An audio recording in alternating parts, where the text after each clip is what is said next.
As you can see from the title, Restore the Snyderverse, Free Palestine, Power to the People. All praise be to the Most High God. The Most High God always comes first in everything we do and say.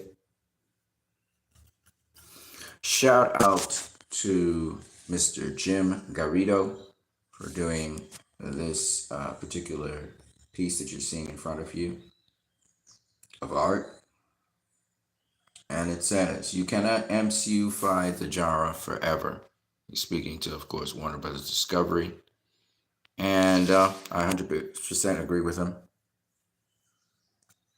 It's a sentiment that I think most DC fans feel. I also think most people who view DC live action films feel the same way. We've talked about the demographics and all of that already.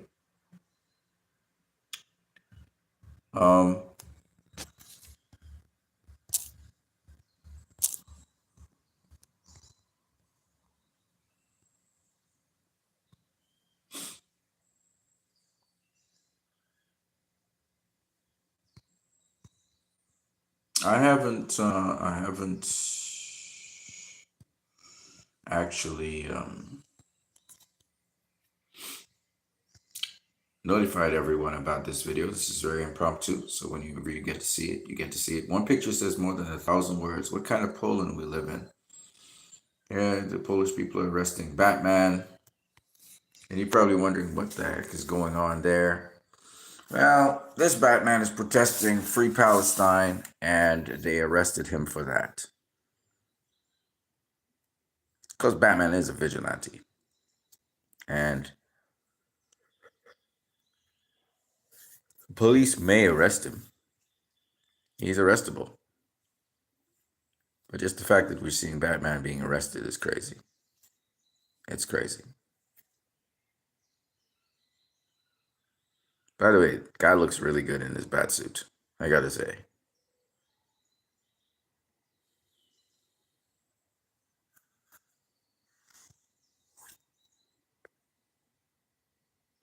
Lying about Henry Cavill won't help you reboot. You know, we already know this Superman reboot is destined for failure. They've been trying to use a whole lot of superlatives, a lot of lies about, merchandise being sold off of shelves, people's excitement for this movie being great. I think they cited Grace Randall saying she's now interested, and so on and so on and so on. So it's just funny watching WB burn, watching them fail again in trying to portray DC in a manner that the majority of DC going people would want to see. They've been pushing their own agenda. You can tell this is an executive agenda, and they're trying to get a certain type of DC movie out there that copies Marvel, and they continuously fail at it. And they're about to fail at it yet again. I do not know of any Marvel director who has come across to DC, whether it's Bryan Singer with Superman Returns, whether it's Joss Whedon, who redid Justice League that Zack Snyder started, whether it's James Gunn with the Suicide Squad. It's just that these directors, Patty Jenkins was supposed to work with Marvel, but she never worked with Marvel. She being the only successful one that we could say could have been a Marvel director. She wasn't. You look at DC. DC gets success with directors who come from an indie background or have unique perspectives on things. Todd Phillips had a lot of success, tremendous success actually with DC, the highest, grossing rated R movie for a good period of time. All of the takes that DC did, the top grossing films, James Wan, he had some success with Aquaman. The sequels, mind you, did not do well in either of them.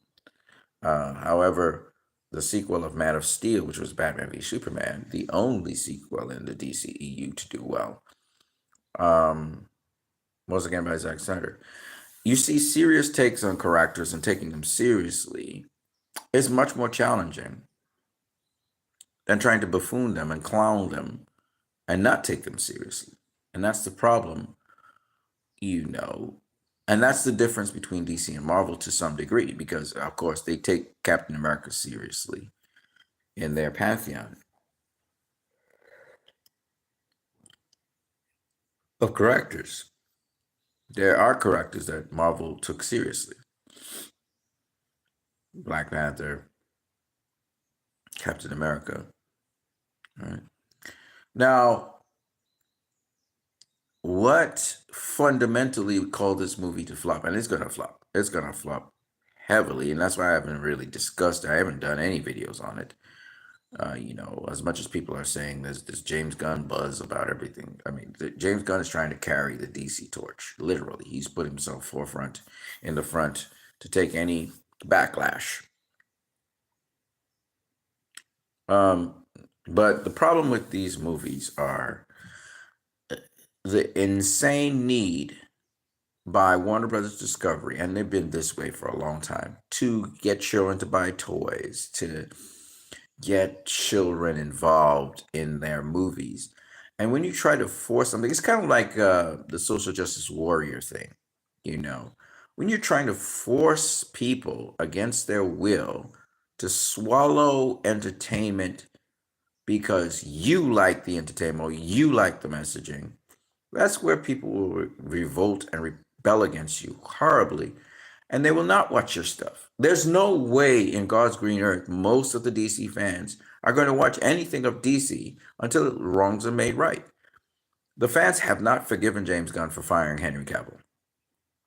They have not forgiven James Gunn for wrecking Black Adam. Black Adam was on course to do well in the theaters. It was going to break even.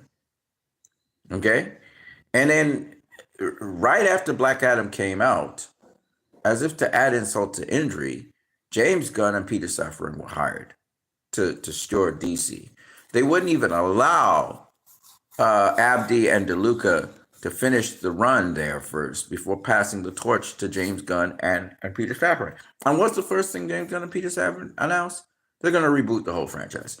That pretty much put a dagger in Black Adam.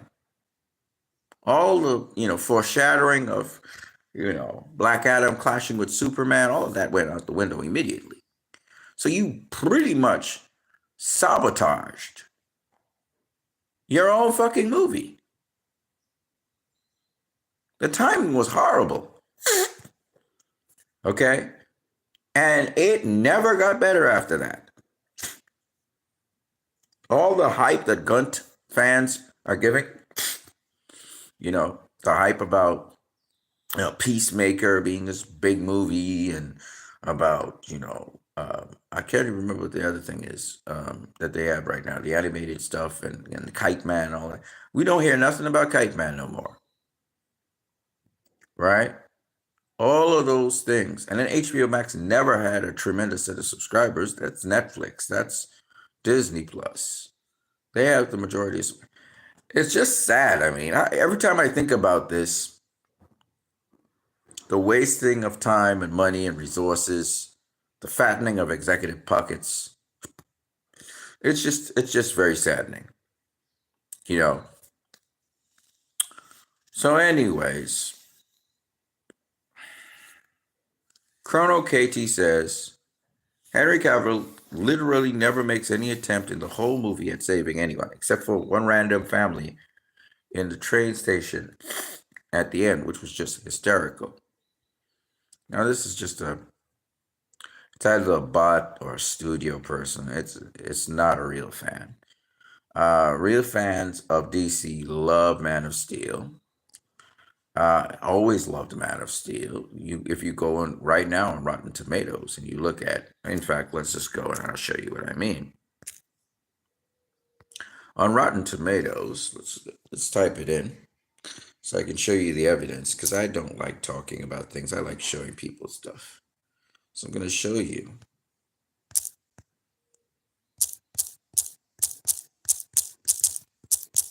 And this is just Rotten Tomatoes.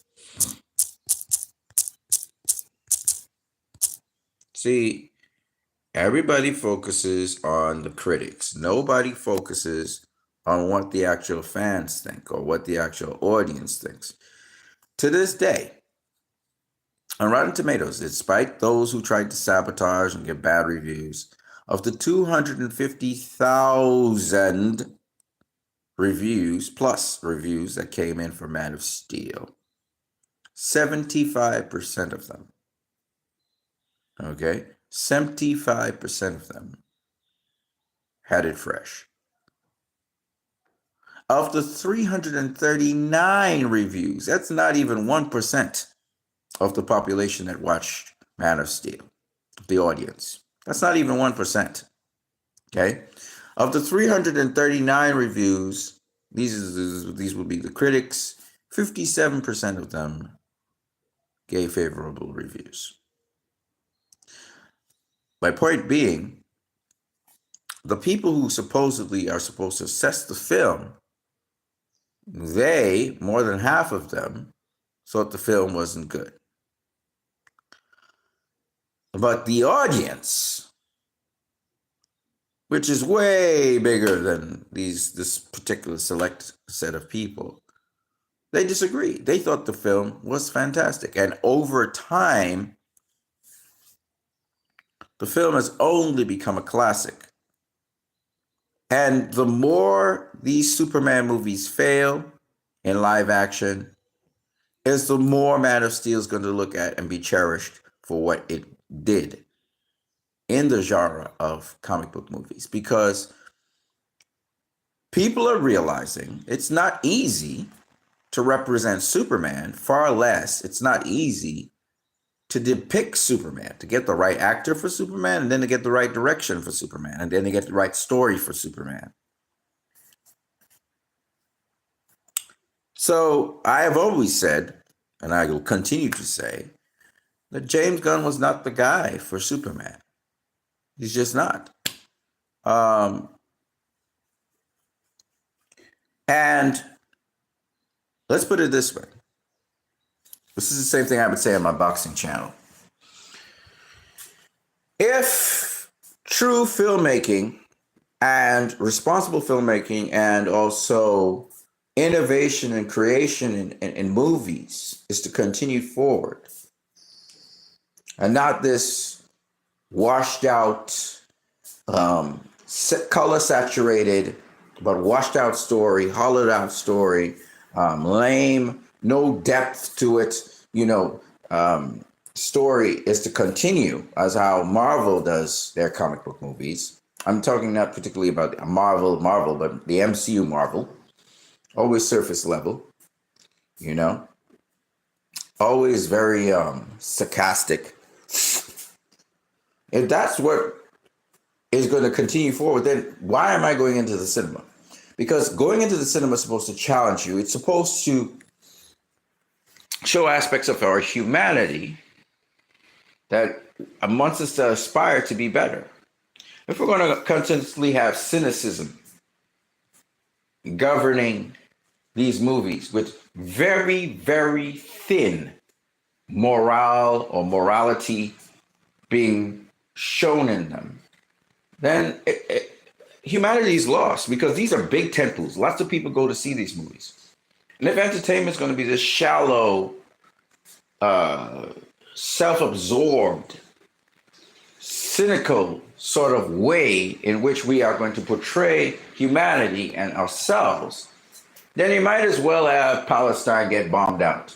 You might as well bring out autocratic rule and make us all zombies, entertain us with your AI, take the soul out of humanity and just let them exist as sheep, cattle, herds. Just herd them up into groups and manipulate them how you will. Because the cynicism that I see in Marvel, trying to cram down an agenda, a new world order on the people, through Disney, and to see people vomit that out and say, hell no, we don't want that, because they're human beings.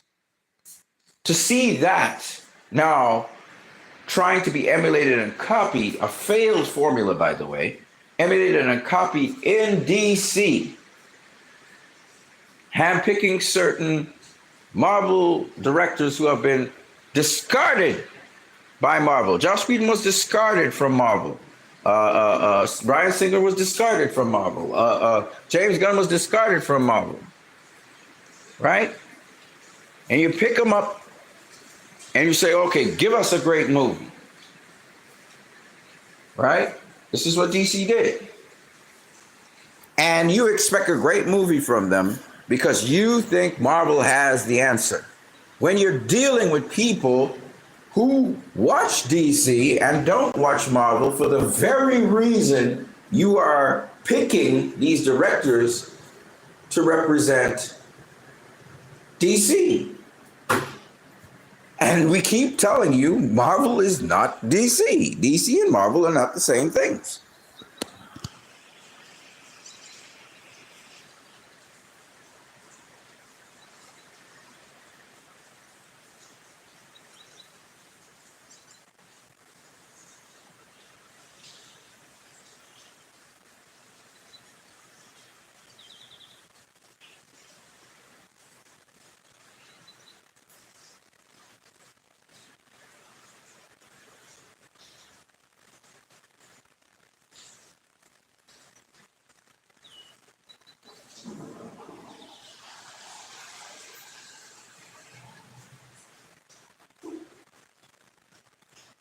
And the sad part of this whole thing is that, you know, it's a tragedy because it's just tragic.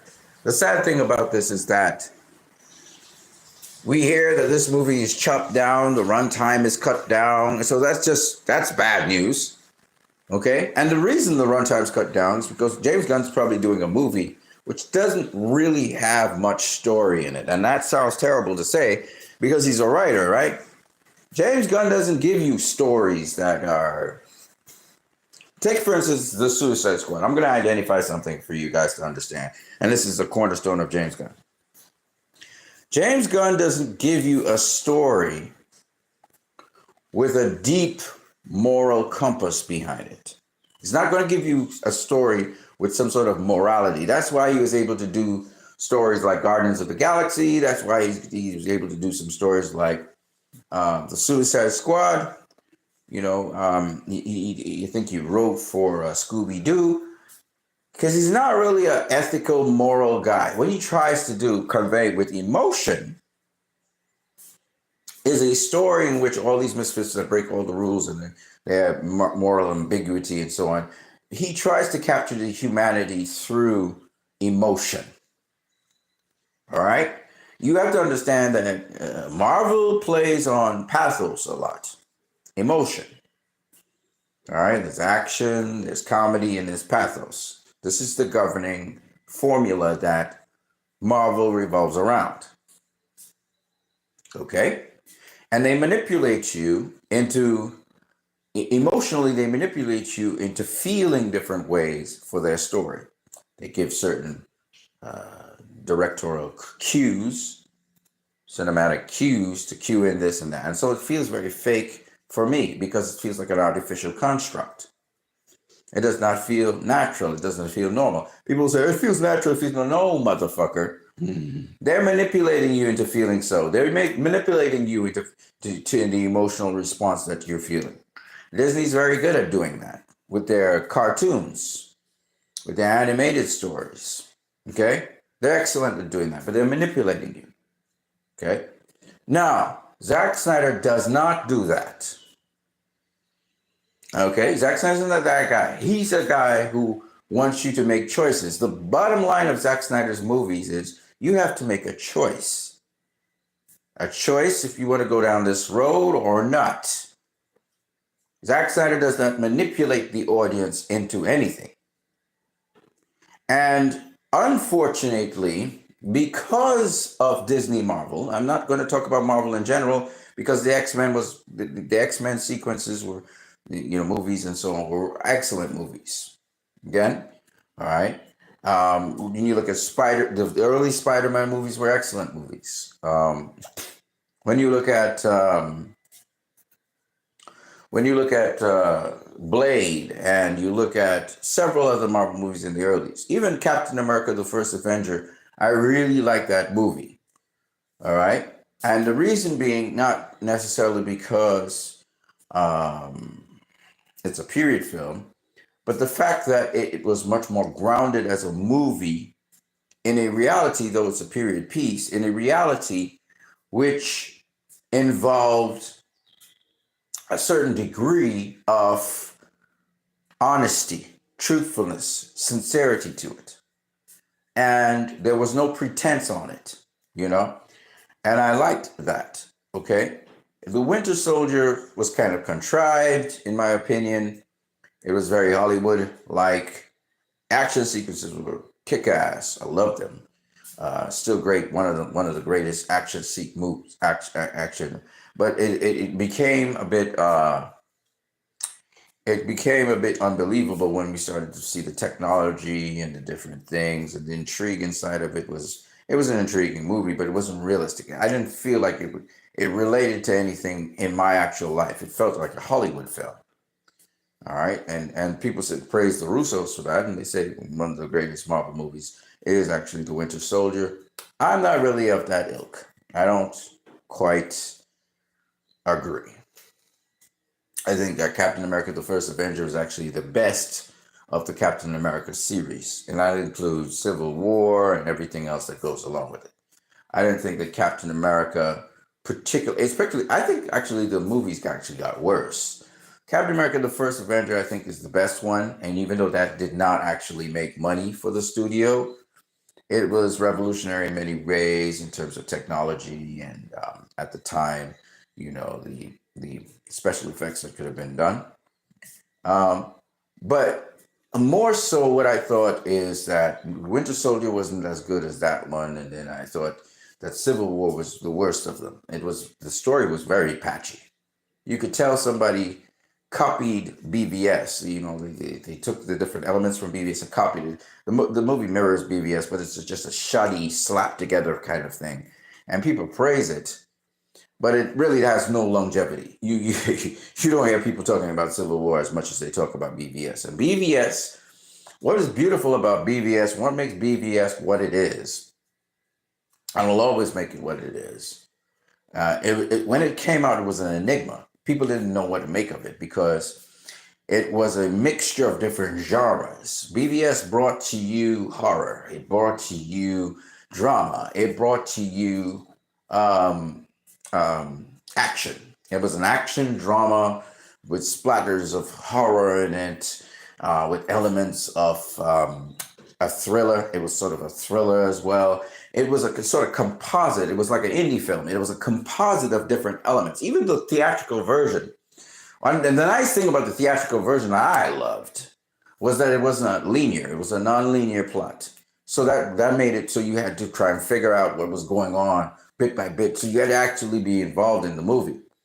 And that sort of level of cinema, not the average person, the average Joe. I don't know if they know about avant-garde stuff, but the average Joe going just to see a simple Marvel kick-up, which is what most people expected, I don't think they were very intrigued with it. It was a high level of cinema. It was very high. And I still say to this day, and everybody agrees with me, to this day, BVS, the Ultimate Edition is a lot more linear, a lot more explanatory. It takes a little bit more time to unfold. I was riveted by that movie. I mean, to this day, Batman v Superman is like the Matrix for me. In 1999 when the Matrix came out, we were all, really just discombobulated and just, taken for a ride. Well, I thought that BVS did the same thing, even though it wasn't the most ideal version to come out there. And again, what Zack Snyder does, the iconography of DC. You remember most of the DC animated movies and animated series and animated whatever most of them weren't filled with humor and jokes. They were serious toned things. And Zach seemed to somehow take that and just put it to live action in a screen. It was amazing. Man of Steel was amazing. You know, the Smallville sequences and, you know, Man of Steel was amazing. And Batman v Superman was amazing in its own different kind of way. So when I saw that movie get Razzies and stuff, I was like, why is this happening? And then it came to me. I understood why. One, it was the critical response of that movie. Two, it was also the fact that folks chose, that's the industry chose to go against that movie. And now in retrospect, I see exactly why they went against it. You know, Zach was putting stuff in there that, you know, was damning. Okay, he incriminated the CIA. He showed what the CIA actually does. He incriminated human trafficking, which is a big topic now, the Epsteins and so on. All right. So he showed up that stuff. Tremendous stuff.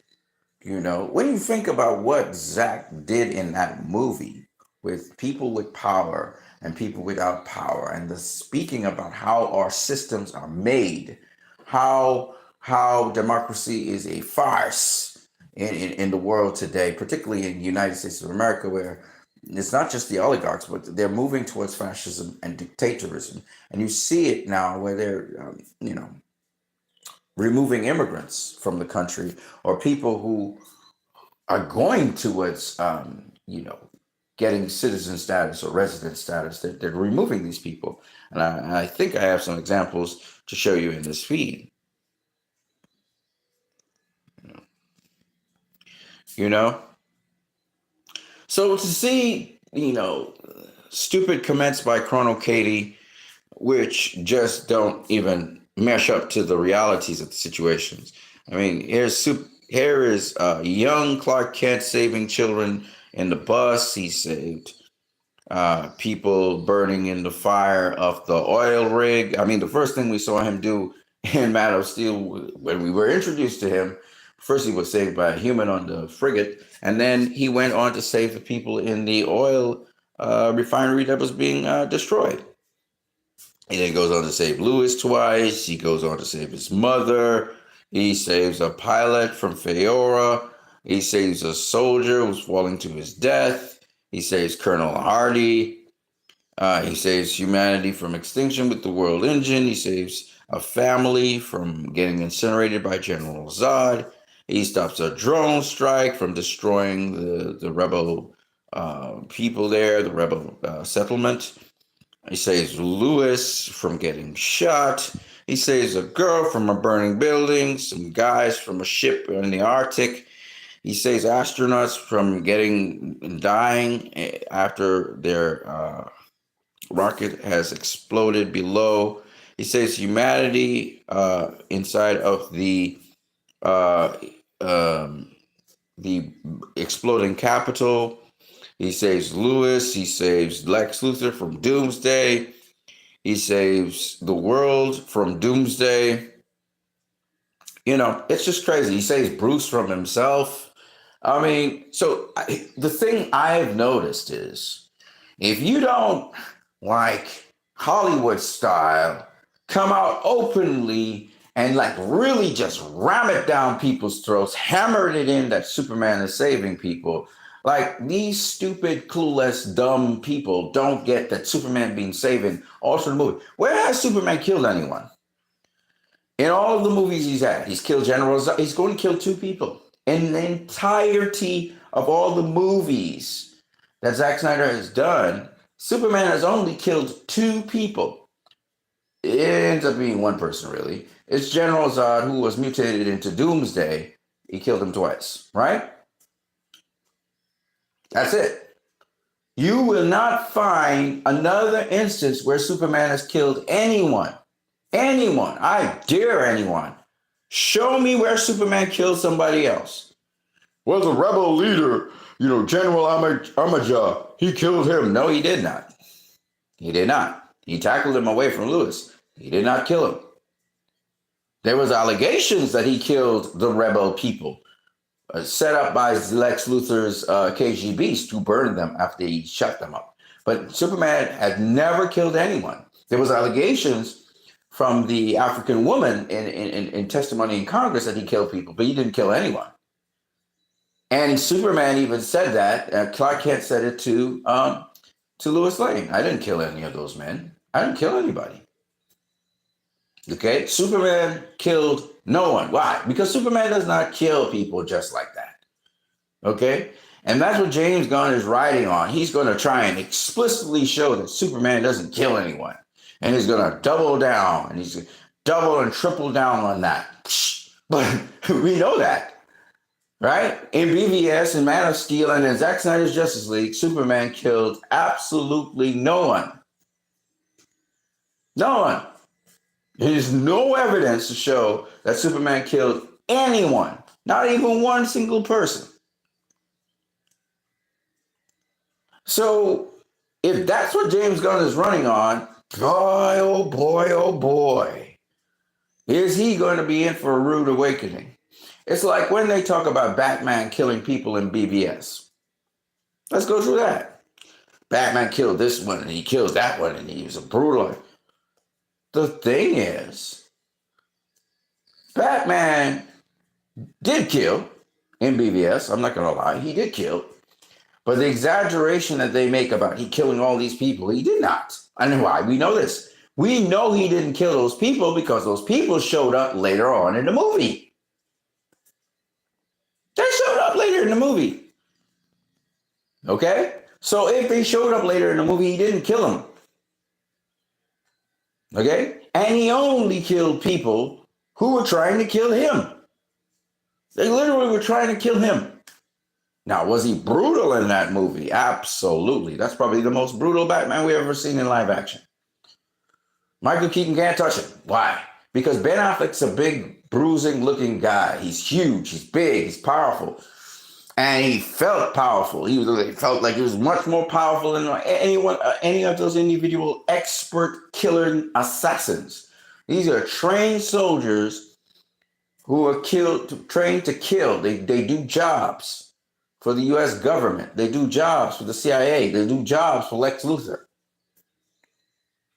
Okay, they're paid to play soldiers. So these weren't goons like in Matt Reeves, the Batman movie, where we got these Riddler goons. No, these are not just goons, man. These are not fake, goons. They say it's the most realistic story ever, but they're using rifles. These goons, they don't have automatic weapons. This is the thing. People talk about Matt Reeves' Batman being the most realistic Batman and comic accurate, and that's so a huck of shit. They're talking a whole bunch of shit, and I don't know why we're wasting our time on this. It's a crock of shit. Criminals today have high-powered weapons. But besides that, the people who were fighting Batman in that warehouse scene, they're trained Navy SEALs. They're trained special forces, special ops people. They're not your run-of-the-mill little hoodlum with a little rifle in his hand. So retarded. If you're going to kill people in mass or you're going to jeopardize people, you're not going to carry some stupid rifle and be harnessed to a thing. That's all retarded. What, you don't have a sense of balance? Like, the whole thing is retarded. When you think about it, you're like, nobody in real life would do something like that.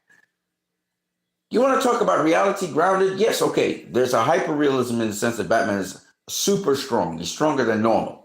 So that part you can, but he has to because he lives in a world with superheroes, right? But other than that, everything else is realistically grounded and literally they're real stunts. It's not computer generated stunts. It's real stunts that were carried out in BVS. Which makes it even more ridiculous to hear people say that this, the Matt Reeves Batman was more realistic than BVS Batman. What the fuck are you talking about? The issues that BVS Batman carried out and was dealing with were more real issues that are relevant to the world today than that bullshit that we saw on the screen with Matt Reeves.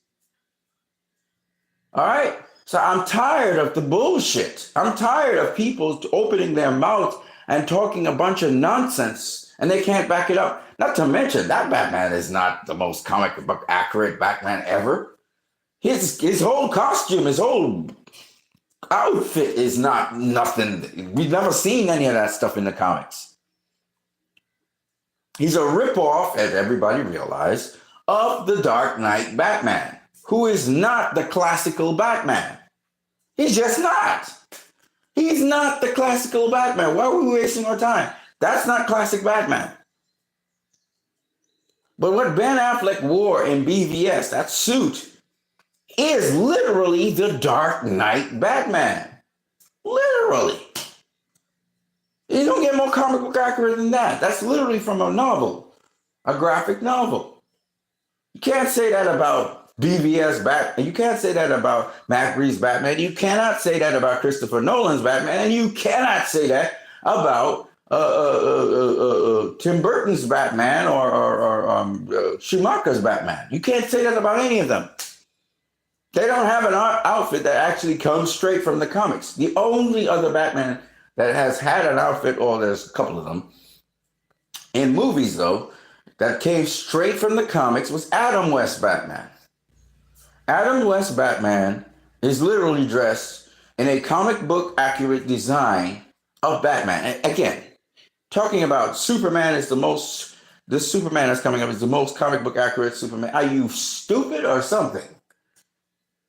He's wearing a cross between the New 52, yeah, okay, and the classic Christopher Reeves All-Star Superman outfit. Okay, he's not pulled straight from the comics. Clearly, he's not. Okay, so I don't understand when these people try to say this is the most comic book accurate Superman. He's not the most comic book accurate Superman. Okay, and we all know that Henry Cavill's Superman is also not the most comic book accurate Superman in terms of outfit. We know that. We don't pretend. We're not going to pretend that he is. But in his actions and how he behaves more like Superman than Christopher Reeve's Superman did. We're talking about the comic book Superman. He's more like the comic book Superman than Christopher Reeve's Superman is. But Christopher Reeve's Superman is the most comic book accurate depiction of Superman we have seen in terms of outfits. That's just what it is. Okay? In terms of the classic Superman. Okay? Now, I say all of this to say, I'm not here to talk just because I want to talk. I'm saying all of this to say a lot of these narratives that these people put forward are lame and show that they're not DC fans. They're something else, but they're not DC fans. And most of these people who are coming up with these arguments are gun fans. They're gunts. They're either bots, studio shills, or people who are pushing for WBD to succeed. They're a waste of time. Okay? And I gotta admit, I'm gonna say it, I'm gonna say it again, and I'm gonna double down on this. The Batman, Matt Reeves' The Batman, is a waste of fucking time. I don't even know why we watched it. I watched that movie once. I've never watched it again because it's a waste of fucking time. It added absolutely nothing to the Batman canon. Nothing at all. Zip. Might as well have just taken Christopher Nolan's Batman Begins and played it over in the cinemas. It adds nothing. Nothing.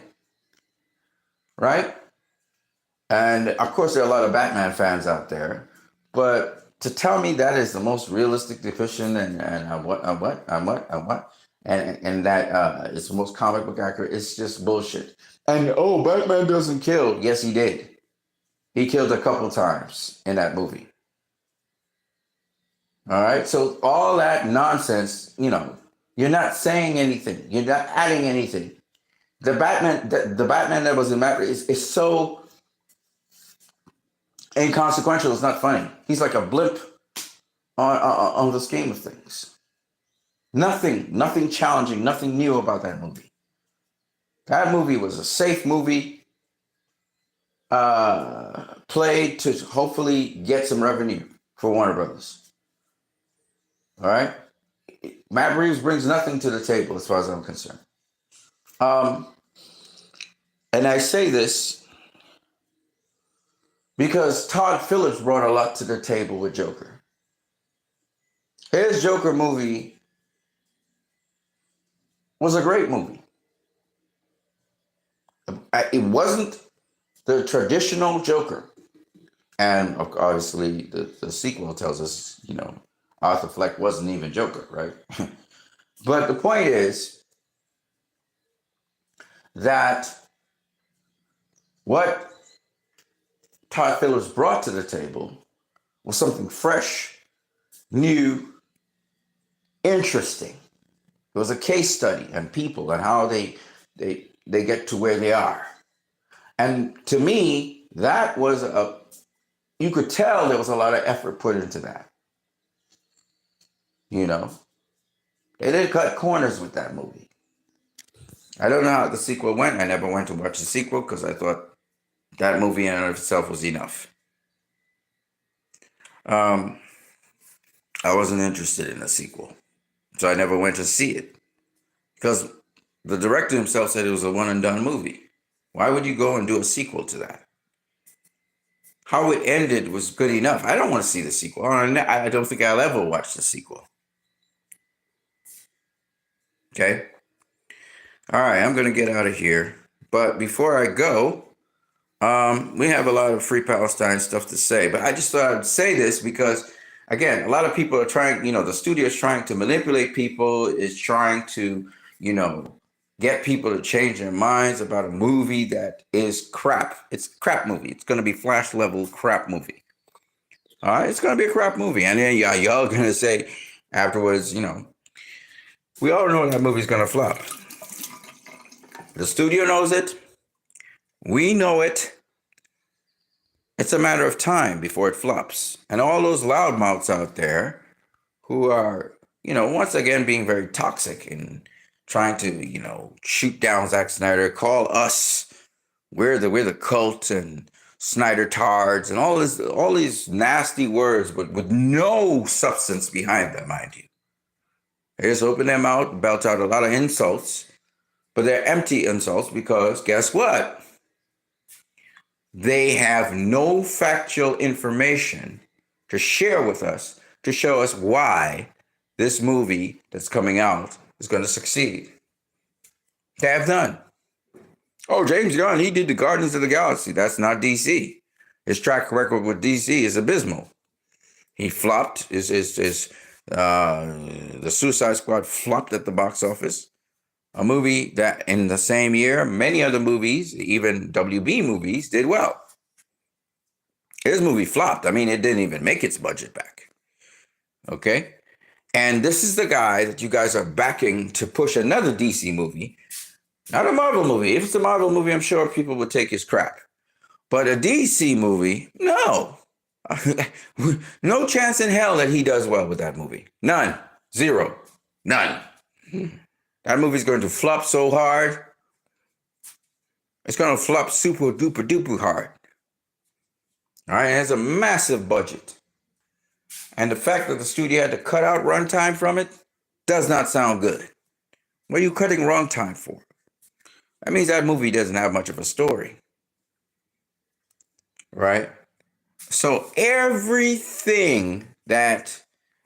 move that has always been a bad sign and a bad omen for DC movies, they have managed to somehow put into the making of this movie. And what's so sad about this whole thing is that both the studio and James Gunn know that this movie is going to tank. They know this. And they have all this engine. They're wasting a lot of money on advertising on all these things, knowing the movie's going to tank. There's a reason why they didn't bring it out at Comic Con. There's a reason why they didn't have it circulating. There's a reason why there wasn't a lot of advertisements. They're trying to con you into going to the cinema to watch a piece of shit, and we all know it's going to be shit. And then come out the studio, come out the movie disappointed. All right, so spare yourself that problem. If you know that's not your thing. Back when DC had a cast and fans were hyped and loving what they were bringing to everyone. Henry Cavill using V for Vendetta face mask or Anonymous as he rolled up to, different fans and even to the cast of Suicide Squad at the time.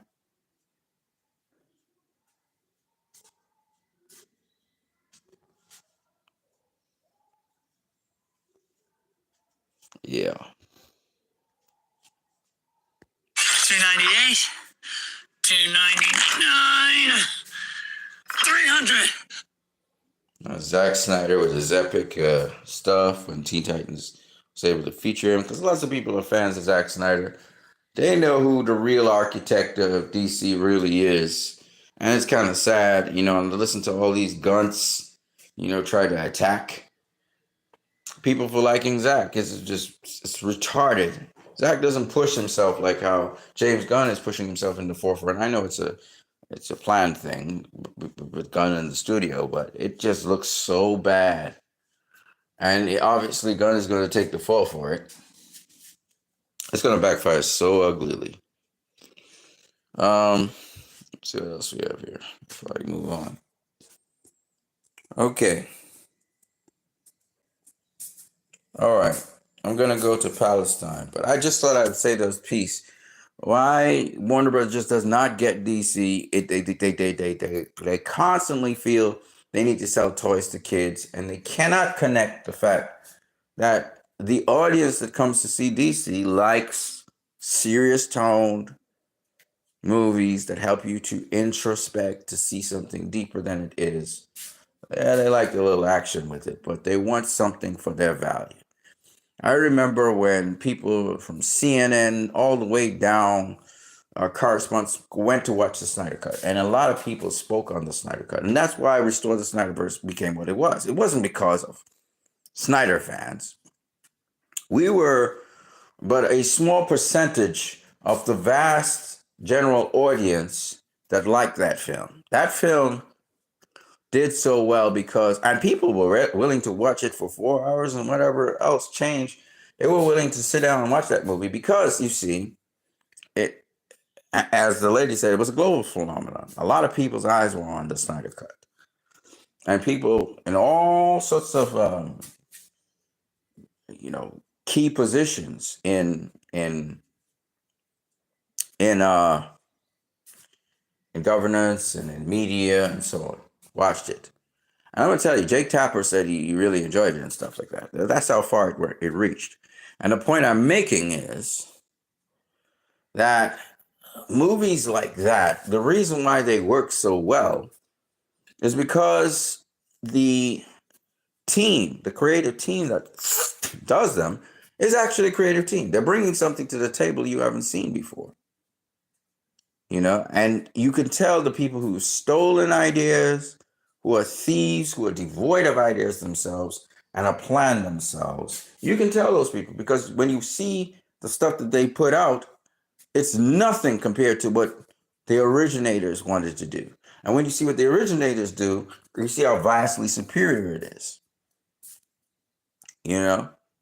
And the fact that Zack Snyder's Justice League ends on a cliffhanger, sort of, kind of, not really, but also leads you to understand just the quality and the direction that Zack had. That's why a lot of people saying Restore the Snyder. In spite of the fact that we had Civil War, we had Infinity War, we had Endgame, people still asking for the Restore the Snyderverse to continue. And remember, these are ripoffs of what Justice League is. Justice League 2 and 3. And that's because the way how Zack Snyder was going to approach these things and the way how he was going to put it forward was way more advanced than what anything Marvel could have done. And to this day, we know bits and plot points and parts of what Justice League 2 and Justice League 3 could be and would be. But we know when Zack Snyder does this, there's gonna be a lot of surprises in there, and there's a lot of things we're gonna see that's just gonna blow us away. As Zack Snyder's Justice League did. Even though we knew a substantial portion of the plot wasn't enough to prepare us for what we were about to see. And that's why Zack Snyder, and that's why Restore the Snyderverse is not going away anytime soon. We know when we saw Peak DC, we knew what it looked like. Peak DC is Joker. Peak DC is Zack Snyder's Justice League. Peak DC, and nobody could even question that. You know, the ultimate showdown between Superman and Darkseid. I mean, that's you can't get any higher than that. You know, to be able to see High Father and New Genesis and Apocalypse, you know, to see those worlds, to see the Justice League on Apocalypse, you know, stuff that is just legendary when it comes to DC. I mean, if you're gonna go, you know, the DC route and really do some stuff, you know, not just slap stuff together, do some stuff. Zack Snyder's your man. You know, he gets everybody pumped up because you know what we grew up watching of DC.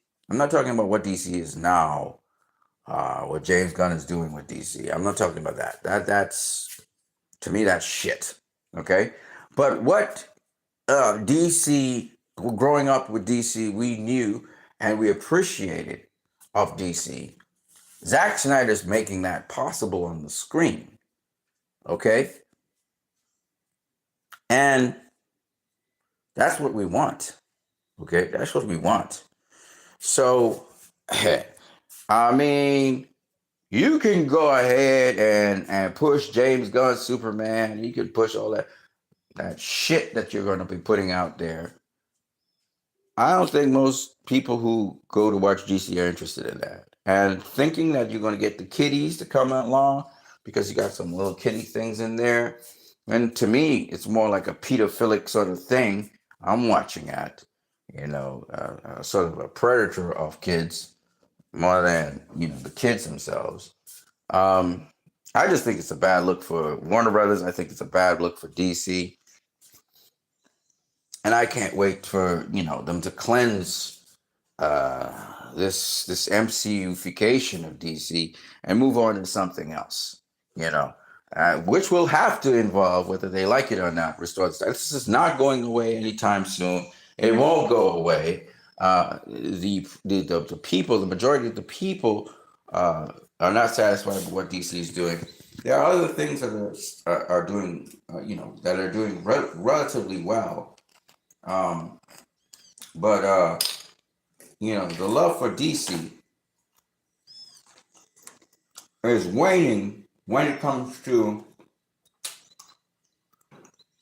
um movies.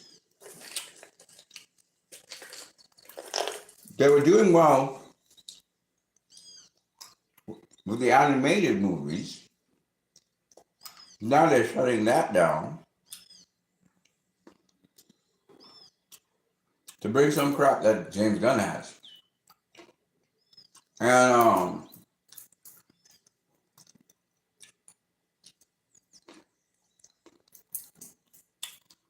besides the animation,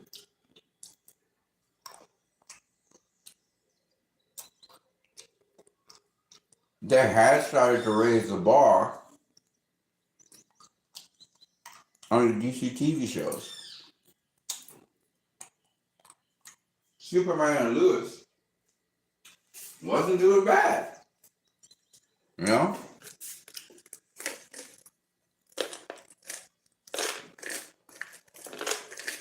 You know? But that's all being shut down.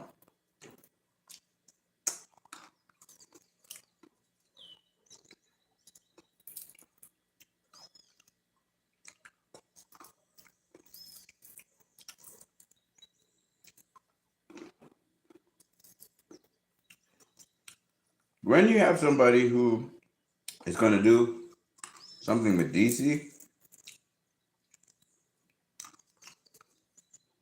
you gotta get somebody who really loves DC. Not somebody who says they love DC. And the first thing they do is punk the characters. You know?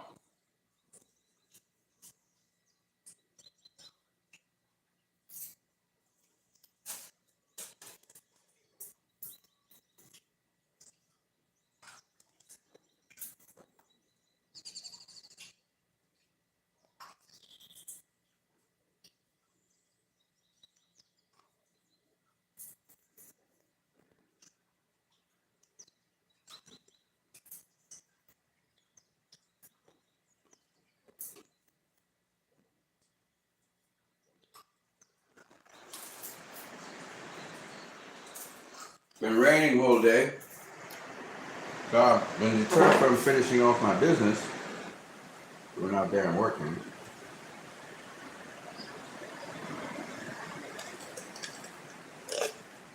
But yeah.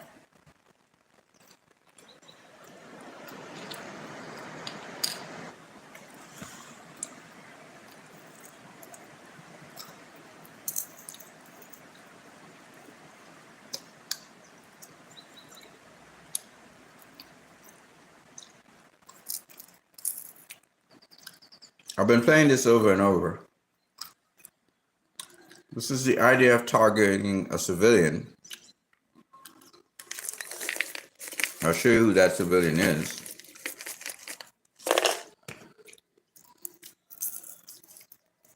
It's not a soldier. It's this guy. His name is Mohammed Al-Farah from Khan Yunis. He's a special needs guy.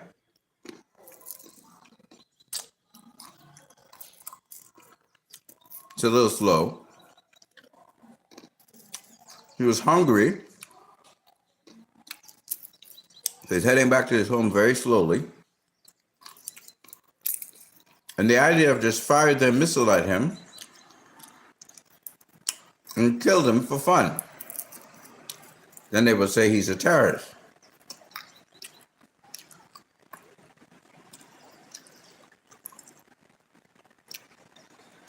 George W. Jedra says, the IDF reincarnated themselves into the SS. Did you know, or anyone else, expect something good to come from these cold-blooded murdering psychos? I felt like a Nazi. It looked exactly like we were actually the Nazis, and they were the Jews. That's what an Israeli soldier said, speaking to Haaretz, following his exit from Gaza. There's a reason some of these soldiers are committing suicide. It's because the kind of atrocities that they did, they didn't grow up with those moral ethics of raping women, butchering and murdering children.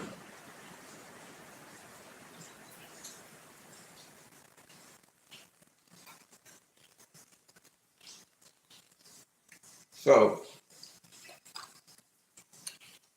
the suicide rate is very high. You can't live with the atrocities they did, and they're killing themselves. Yeah.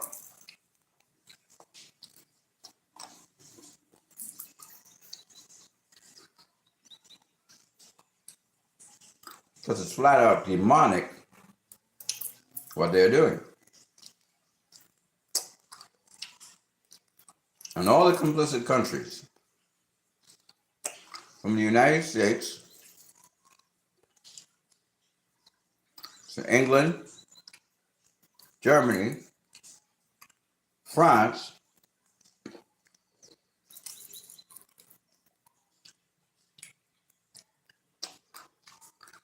who are arming them, sending their soldiers, their intelligence, sending their weapons to attack poor, helpless civilians. They're not destroying Hamas.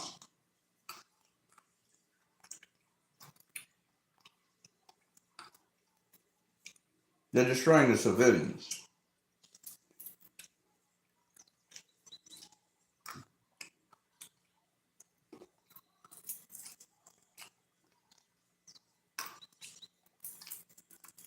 Unarmed civilians.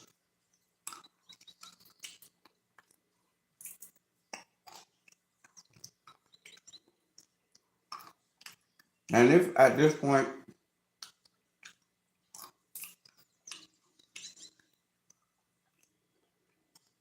if all the civilians join Hamas, I wouldn't be against them. Why be a sitting duck and dead and pick up arms and fight?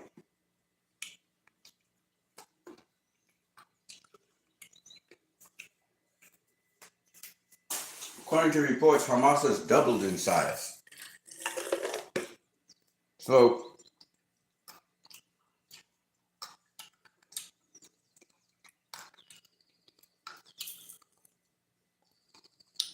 they've only strengthened Hamas.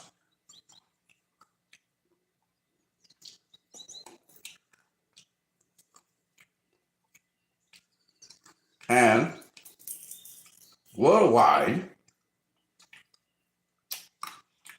they've only strengthened support for Hamas by people who once against Hamas. I'm gonna say fuck Hamas. Now, a lot of people are looking at Hamas and saying, no, they have a right to do that. You know what? They have a right to do that.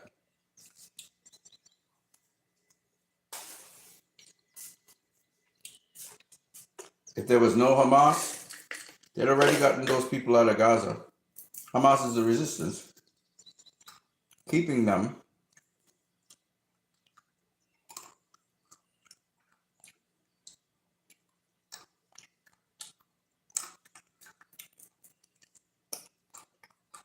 from doing to the Gazans what they're doing to the people in the West Bank.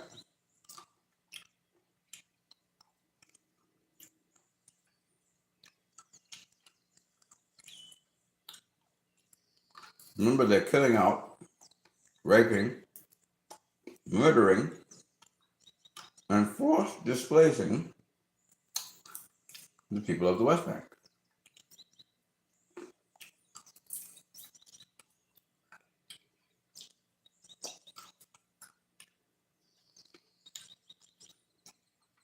And so they've also been doing this to the people in the Negev desert,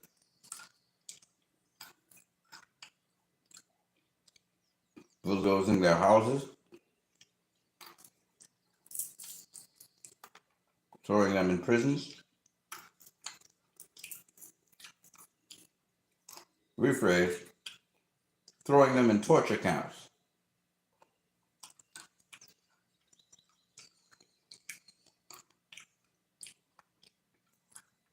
Hmm?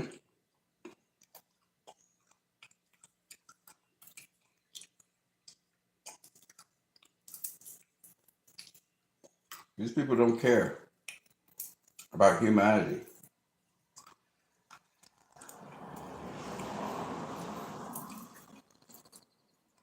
And more people are realizing the Palestinians are only the beginning. These people intend to do it to all Goyim, kill all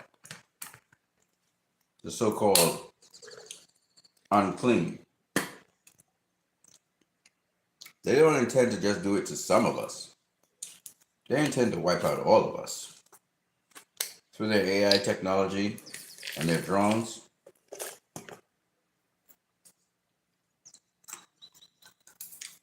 Palestine is just a test.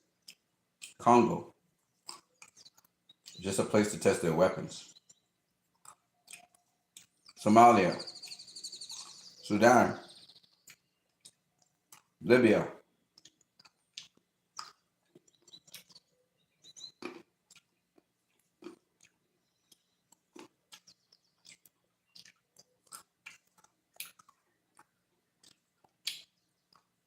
Syria, Iraq,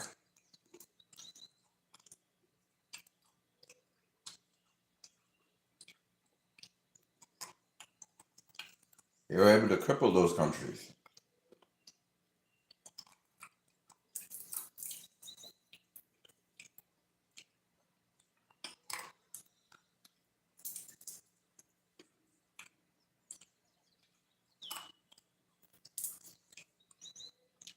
Same thing they wanted to do to. Look how they destroyed Ukraine. Now they're going after Taiwan.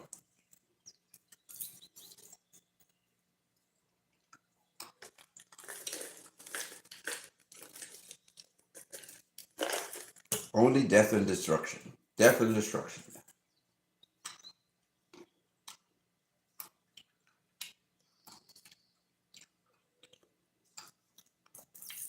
Nothing good.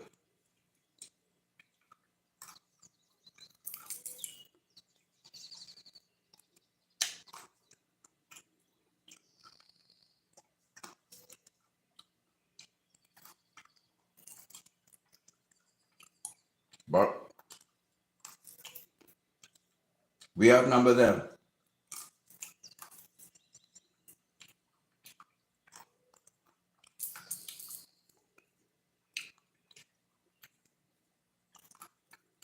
And we're coming for every last one of them.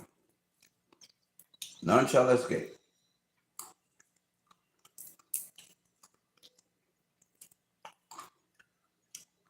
We're coming for every last person.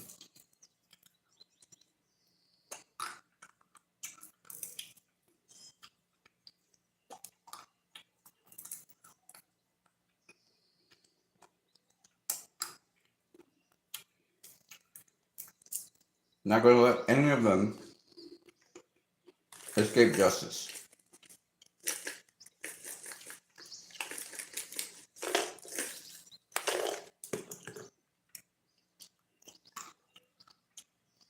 You're seeing criminal abduction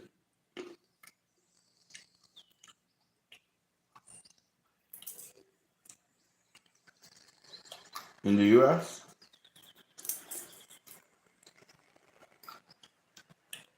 of residents, citizens,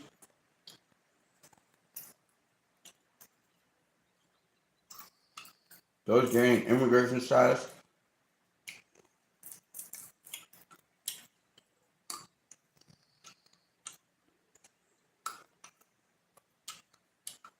incarcerations,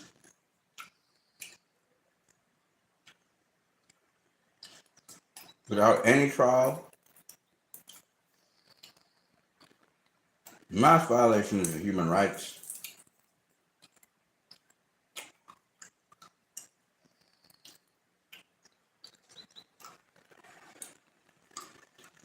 It intimidates no one. It only makes us double down. And we will not forget.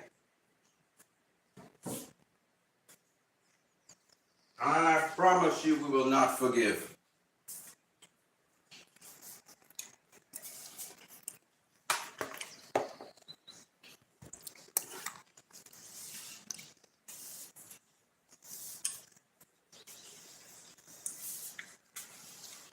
We're coming for them.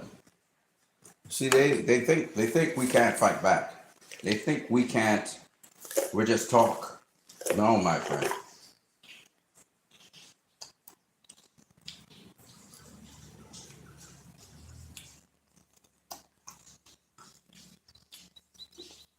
When people get desperate, survival is on the line, they will strike back.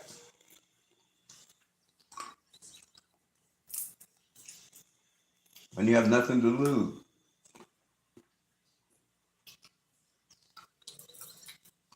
but everything to gain,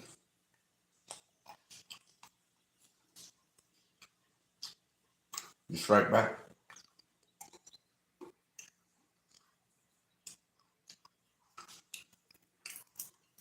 The Palestinian people stood their ground.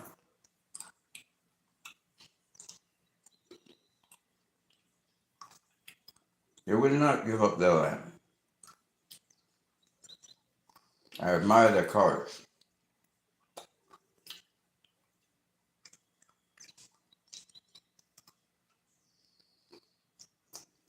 I support them.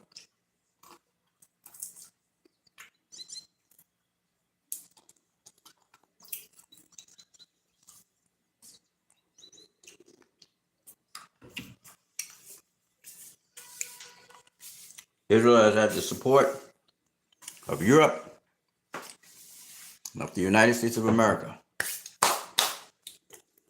And now, the people are speaking in those countries. Once upon a time, we were naive. We didn't know better.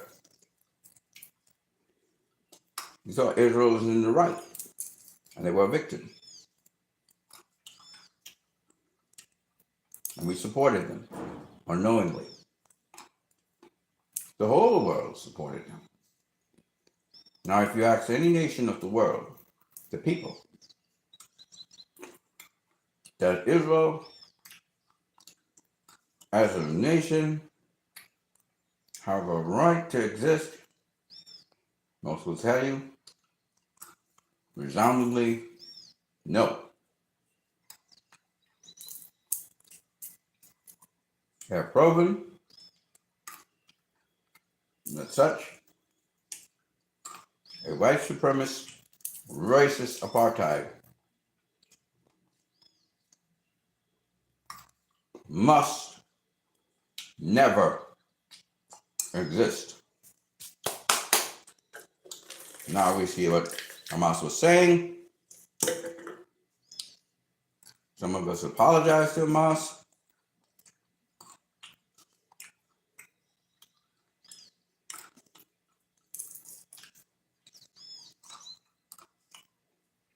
Even Israelis, some of them are seeing this, how ugly their nation really is. Some of them have left.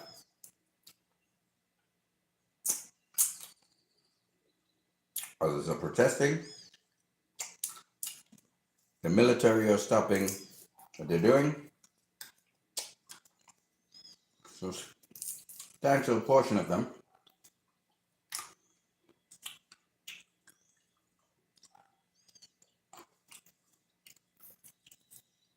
have ceased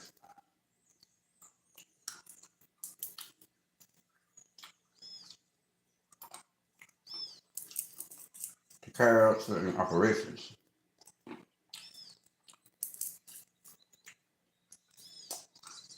And that is because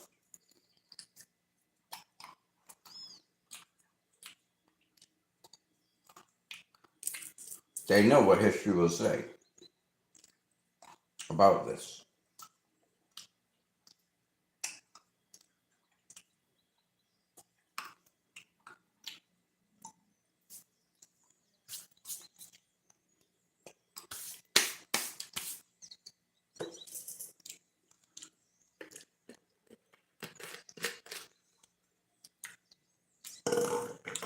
The atrocities carried out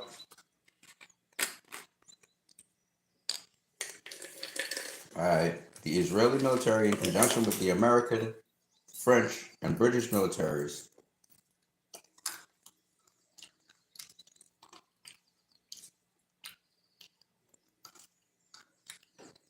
will be fully prosecuted. to the full extent of the law.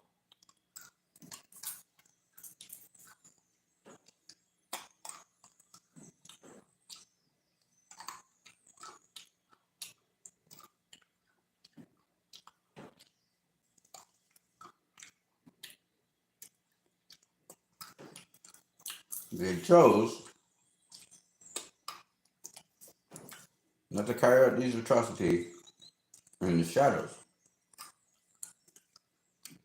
but in plain view.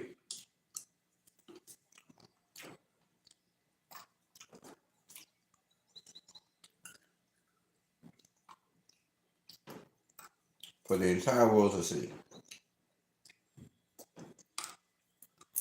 And so now,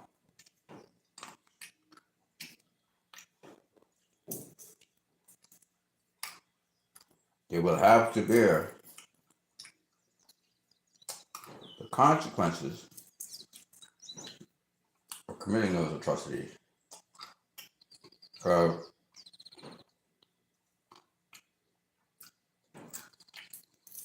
entire world has seen and will not unsee what has happened,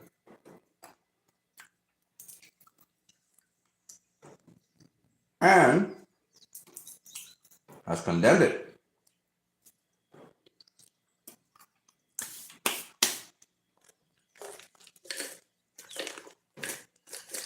And is taking action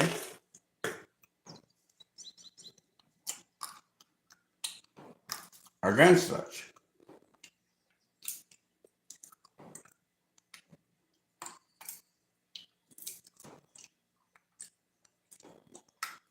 Donald Trump has betrayed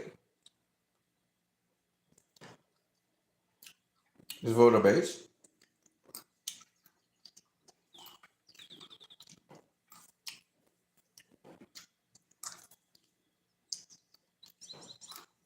He's trying to say that they're going to send in aid, but they're sending in mercenaries to kill the Gazans on the aid trucks, which some American and Israeli company own.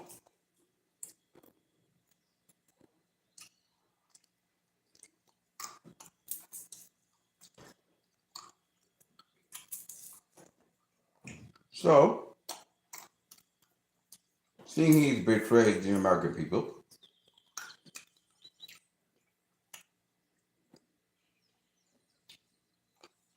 the American people have no allegiance to him anymore. They will take him down. They already are. I told them, you have no Messiah. There is no Savior.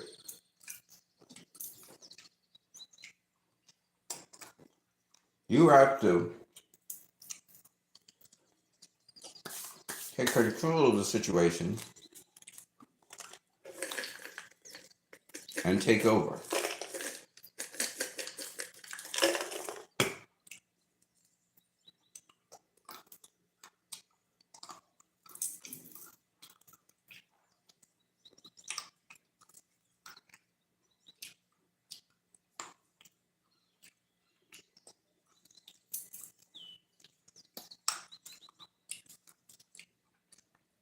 Your democracy has been hijacked. Those who are supposed to represent you are representing special interest groups instead of you.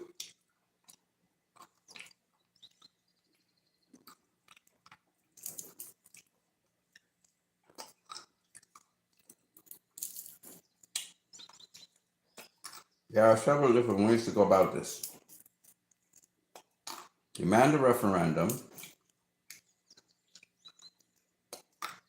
and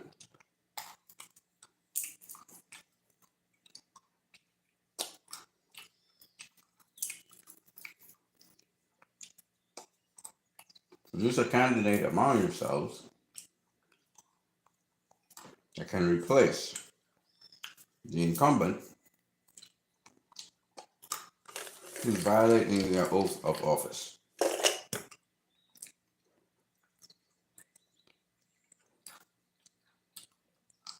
Have elections.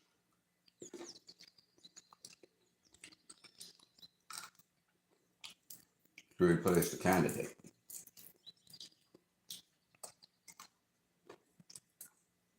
The second way is a bit more physical.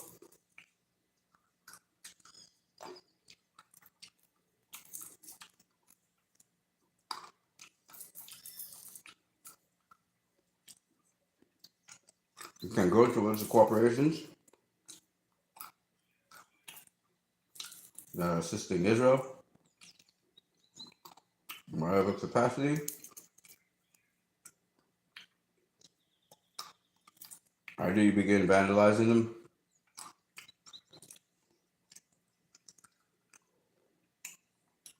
By cutting them, forcing a shutdown of them.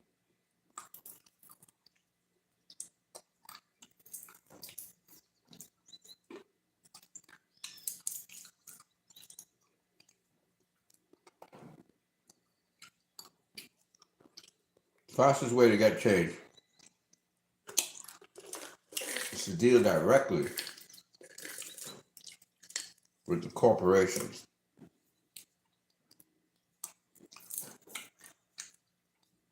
who have been lobbying for certain things to happen.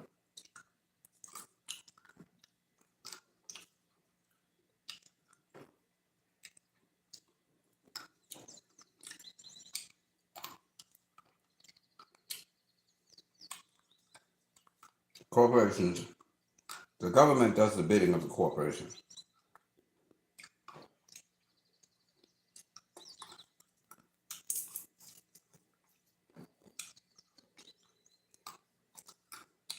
You shut down the corporations,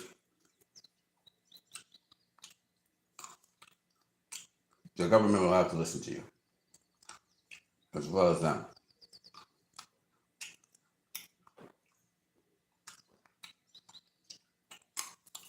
The moment you can get a corporation to go into fiscal solvency, you've won. There's many different ways to go about doing this.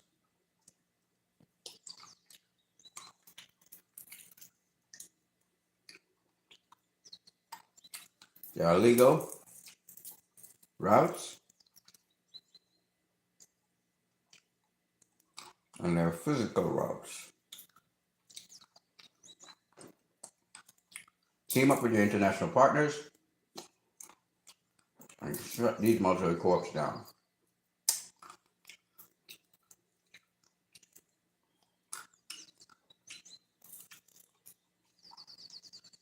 You can sabotage their shipping routes, sabotage their flight routes,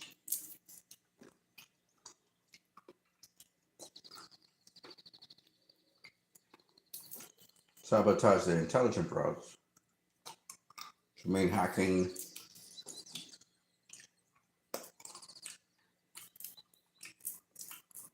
exposing classified databases, etc., etc., etc. To do this warfare, you will have to put your lives on the line.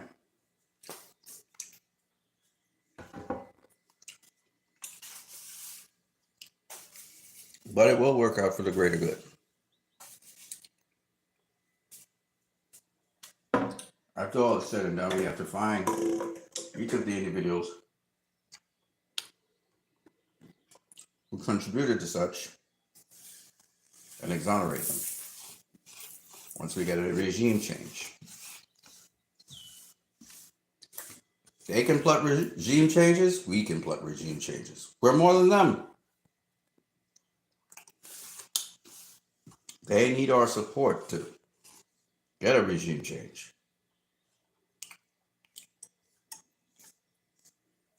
Remember,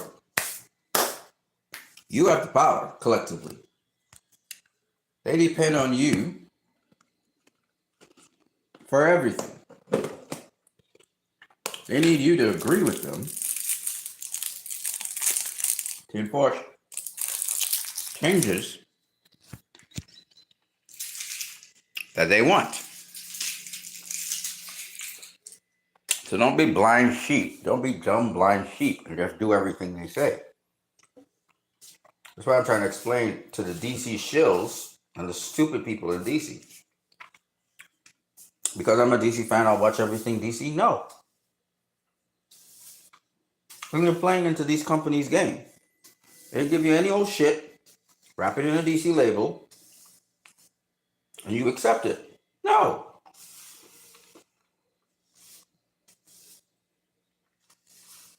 Just so the populations of different countries, my country included, need to stop being stupid fucking shills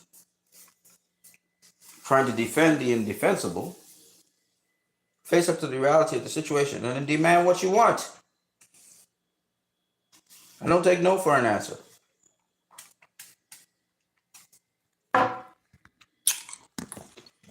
Because guess what? They never cared about you.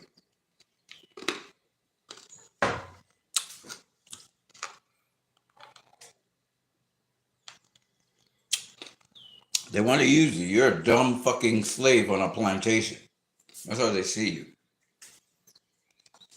And yes, we still live on a plantation.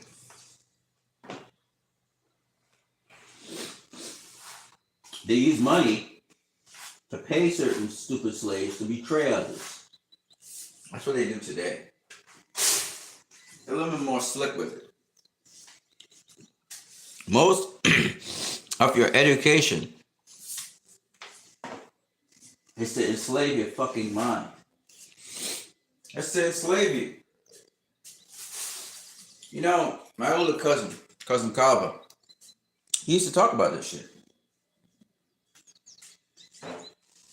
In my country, we have more herbs and more wildlife than in any other square foot of a lot of countries in the world, except for tropical forests. We have all the fucking medicines necessary to cure any kind of disease. My country is self-sufficient when it comes to that. Yet we import pharmaceuticals from Europe, China, India, and America. Why? Everything's here. We've been educated in our medical systems and in our medical schools not to use the available resources that we have. All the research is always on some foreign fucking thing from outside my country.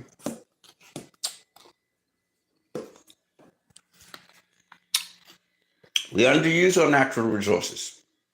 Then we sell off our raw materials for dirt cheap. Foreign countries own 80% of our highest generating revenue resource. More than 80%, sorry. That's bullshit. And this happens country to country. The education system is for you to work for them. It's a fucking plantation. We don't even know our real history. Everything we learn comes from Europe. Europe-centric. We don't live in fucking Europe. Why do we need to know Europe's history? Why do we borrow their mythology? We have our own mythology. I'm trying to show you how much mentally we're enslaved. If you live in different parts of the world, what do they call it? The third world. Why would they call you third world nations? Global South. Why do they call you the Global South? Why do we have to be down? Why do we have to be below and they above? Because it's a fucking plantation, ladies and gentlemen.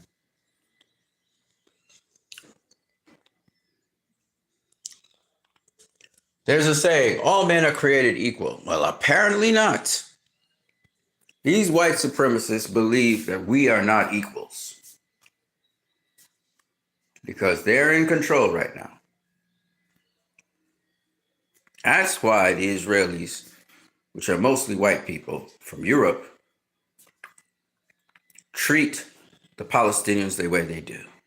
They invade their land, take all their resources, steal their land, and kill them off without cause.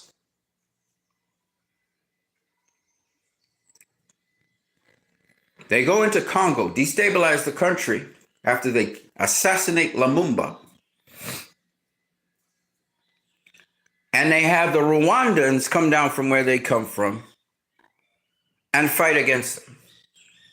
The civil war that happened in Rwanda. Why do you think Rwanda had that civil war? It was, again, instigated by European and Western Empire forces. They love to turn people against themselves. Pakistan versus India. Pakistan is a part of India, ladies and gentlemen. Muslims and Hindus lived in peace for millennia. Don't buy into the bullshit. They're the same fucking people. Families that live in Pakistan have families that live in India. They're the same fucking people. Santo Domingo and Haiti are the same fucking people. Spanish, they divided the island of Hispaniola into two pieces. It's a huge island. And they pit one set of people due to language barrier against another, but they're families in both places. They're the same people. Africa, there are many different tribes. One tribe can be split in half because of a fucking boundary line. It's the same thing in the New World. There were different tribes of Indians, or what they call Indians. It's a misnomer. They're really Taianos. Different tribes of Taianos that went up different places and different boundaries. The boundaries were determined by the tribes. Now, the United States of America and Canada and Alaska and Mexico are divisions based on European boundary lines. The tribes are scattered throughout what remains of them. A lot of them went down to Mexico, to South America, to Central America. I want you to understand something. Some went up to Alaska, yes. There were continuous trade routes all the way up into Alaska, all the way into Russia. You have the same fucking people existing. See, this is stuff that people don't talk about.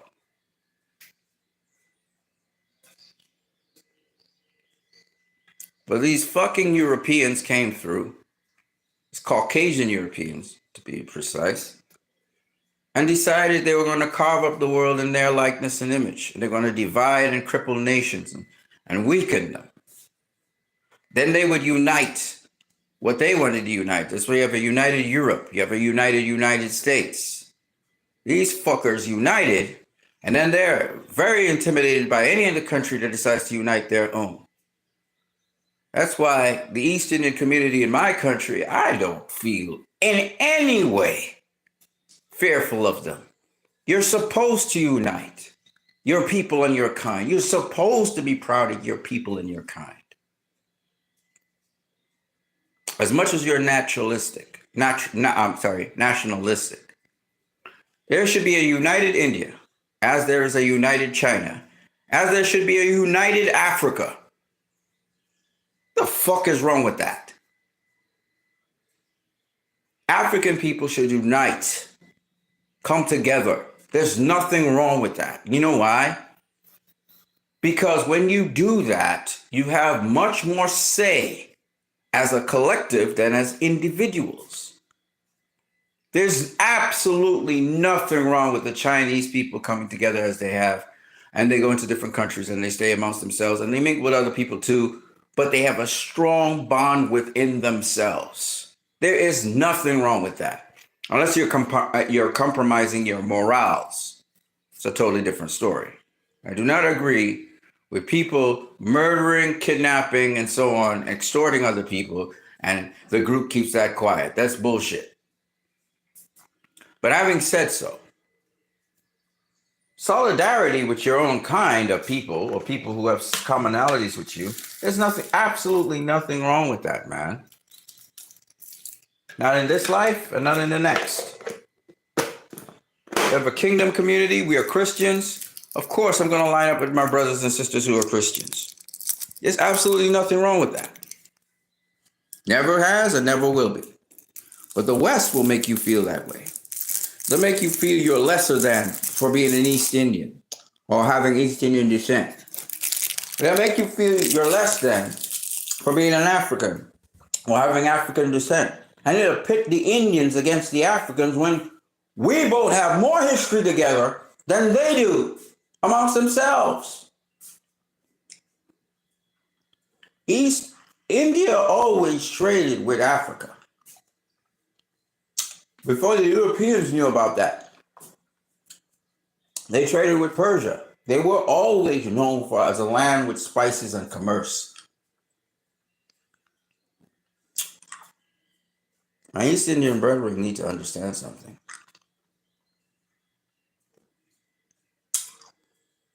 We've always needed each other.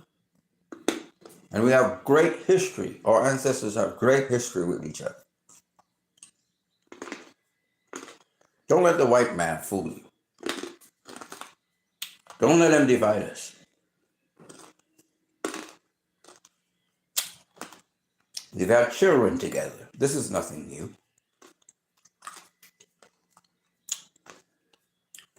That's why in my country, we have what is known as the Dogla.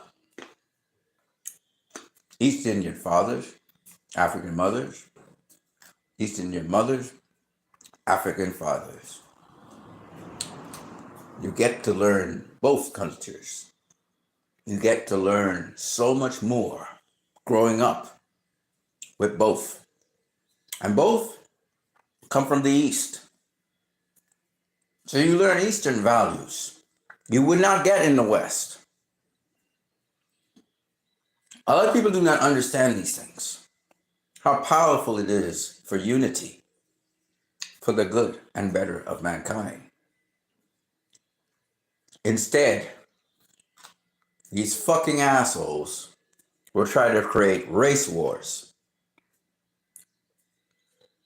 Talk about the purity of genealogical lines and bullshit like that. Not understanding you can reinforce and strengthen the history and genealogy of people by uniting them.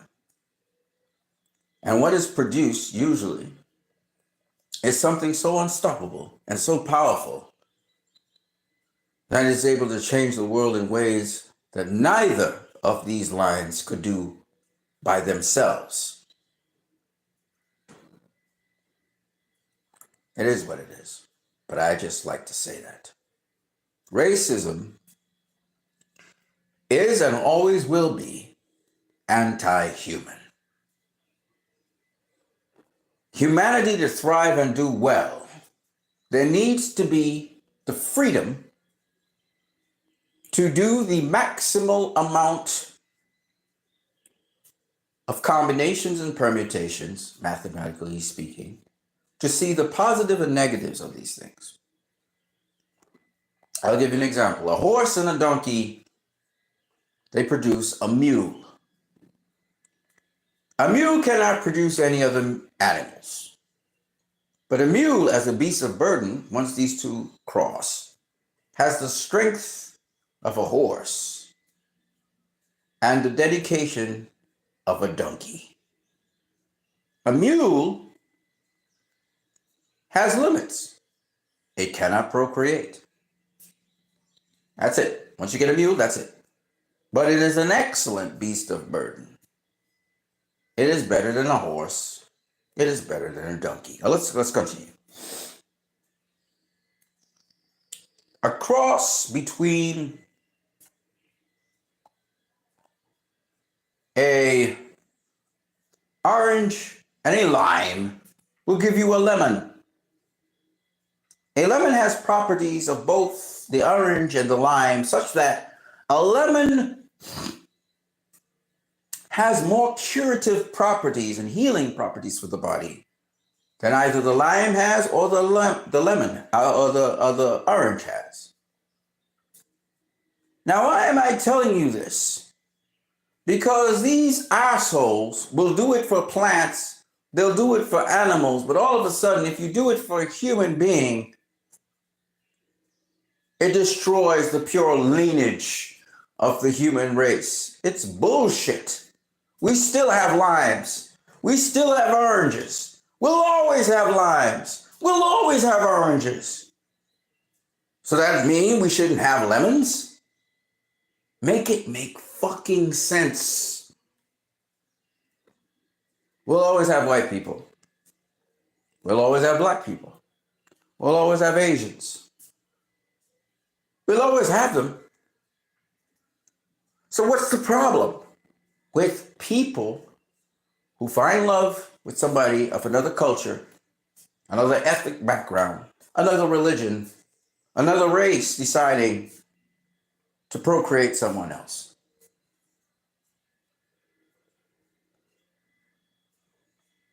Now, they've taken this and decided, let's go further than that.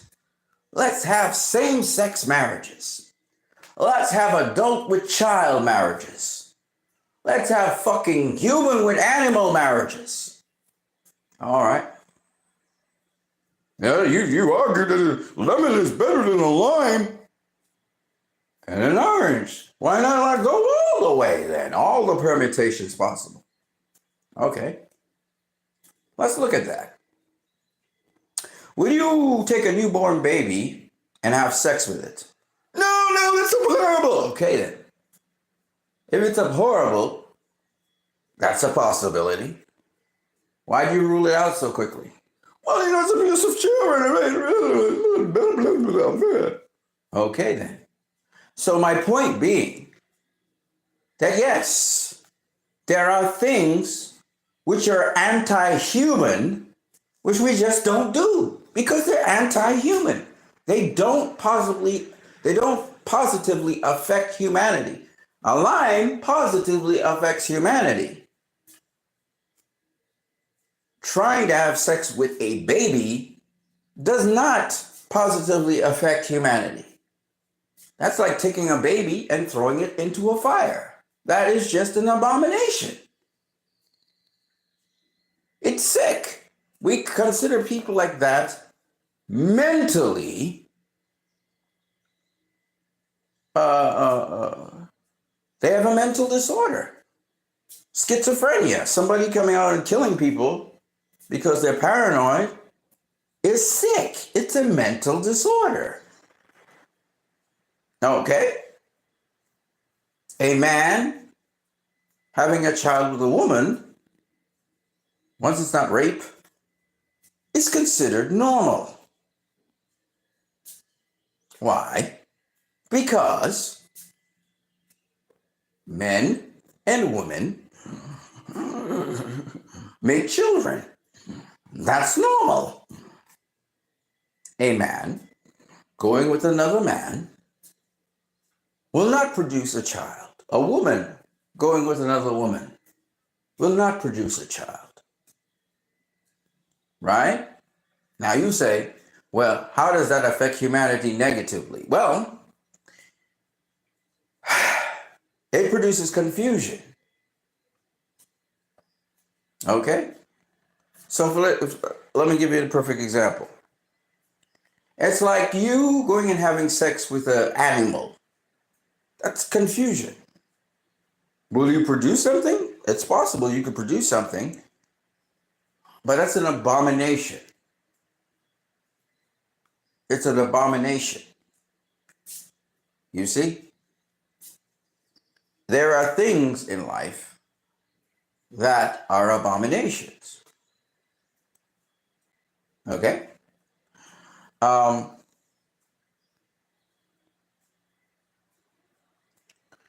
And it's hard for some people to understand what I'm saying because there are people born who are attracted to the same sex. They're just naturally attracted to people of the same gender as them. And it's no fault of their own, they're just born that way. Okay? So for those people, what I'm saying is quite offensive. But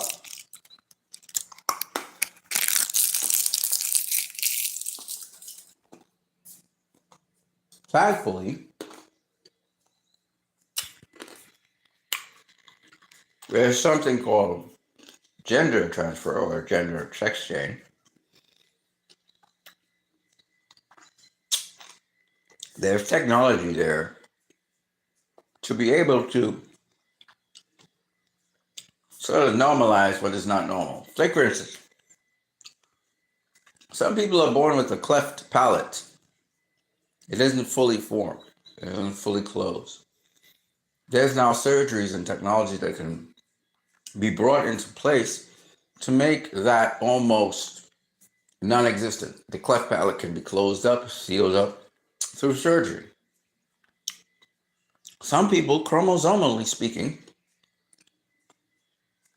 they have, instead of the Y chromosome, they have an X chromosome. Okay? An extra, I believe it's an extra X chromosome, something like that. It really was supposed to turn out to be a Y chromosome. The father provides Y chromosome. The so-called X chromosome, which has the additional genetic material on it, came from the father. And the code was probably improperly written on the chromosome, where it was supposed to probably be written high up on the chromosome. So the chromosome comes out sort of crooked and it comes out like an X instead of a Y. This person is really a male, but will show female characteristics and may even not have the male genitalia. However, may be built like a male and even somewhat look like a male, even have facial hair and stuff, but not have the male genitalia.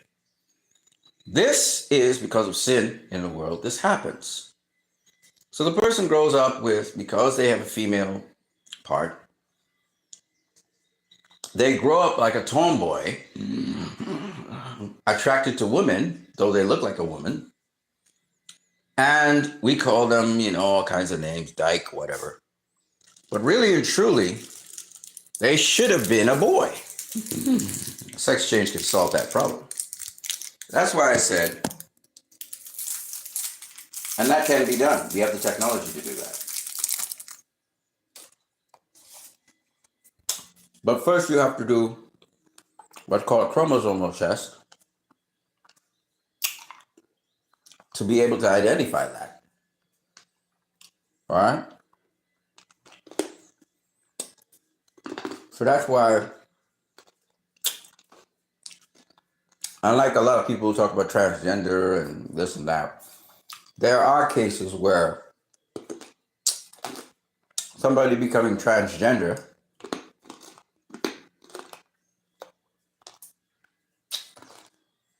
makes sense, genetically speaking. We have cases where someone has been improperly coded, meaning a person has two Y chromosomes. Again, it wasn't meant to be that way. One of the Y isn't really an X chromosome with a missing sequence on it. As such, this person comes out with male phenotype, but they're really a female. They're, as we all know, males are incomplete females. So we'll let a story for another day. In terms of genes, we miss a certain sequencing on the Y chromosome. This person has two Y chromosomes, not one, but two. So when you look at the genotype, you see, oh, this person has two Y chromosomes. Oh, this is actually a female. Right? That's the thing that kind of gives it away. So what happens is that person turns out to be a male,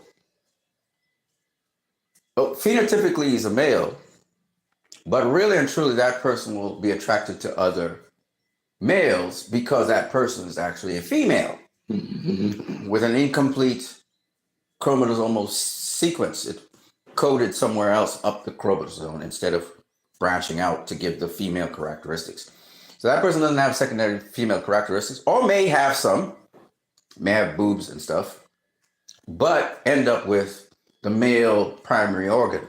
So you have women who have dicks, for example. So you have women who have dicks. But even so, it's weird because it's like, to explain this, some of them, because you have the in-between features, they have both features, sort of like. Then you have hermaphrodites, which again has to do with, it's just the coding of the chromosomes. And so the coding of the chromosomes determines your gender, unfortunately.